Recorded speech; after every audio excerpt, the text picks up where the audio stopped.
Defining victory is defined in a political sense, and Putin can define that. As long as he can take the country with him, then he can define any notion of victory that he wants.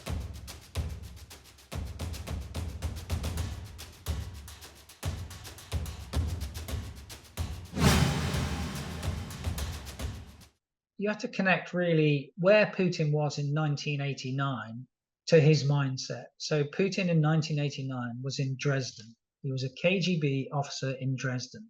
That is why he was there shredding files, because his world was going to end. The Soviet Union was going to come to an end.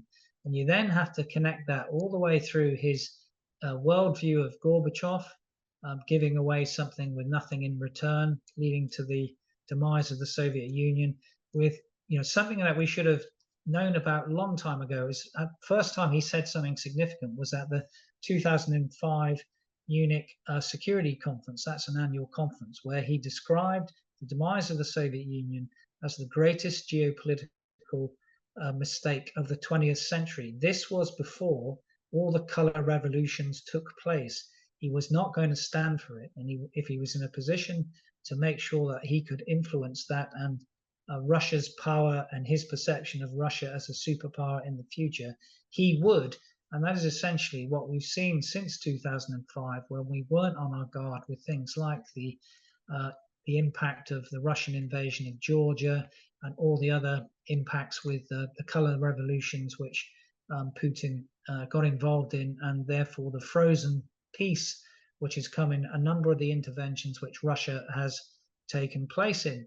Now, that is the same thing which could be deemed to be a victory for Russia, that if he could have a frozen peace in Ukraine where he can hang on to the illegally annexed oblast, he could sell that as a victory to his people.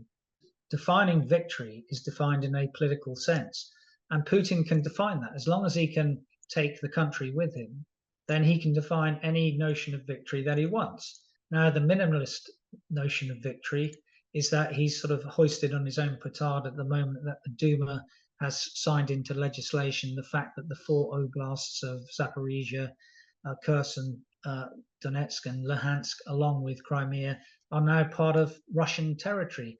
That would be a minimal position. But he could even change that, because man-made laws can be unmade. So if he could get some sort of grand bargain without having any territory, he could potentially sell the notion that he has made this a security guarantee for Russia in the future. Now, that's not what I think that he's about. I still think that he is an expansionist neo-imperial leader who wants to take over Ukraine and then make sure that the spheres of influence of what were the former portions of the USSR are still within his orbit. That is what he went to war for, not the fact that NATO was encroaching on his borders. So the theory of victory for the Russians is that they will outlast the West. But if this really does go to a long war scenario, the country which is worst placed is Russia. Russia really doesn't have any effective sugar daddies in the way that the Ukrainians have the humanitarian, military, and economic support of a significant number of countries. And indeed, if you look, for example, at the UN General Assembly vote at the end of the First War, 141 countries voted for the resolution that the war should cease tomorrow and peace to be declared, but on the condition that Russia also left Ukraine tomorrow. Now, the 7 countries which voted with Russia were Belarus, North Korea, Syria, Nicaragua, Mali, all those countries that really would make up a septuplet of dictatorships. And that's not really the crowd you want to be in. So the ruble by itself falling is one of those indicators that the sanctions are beginning to have an impact.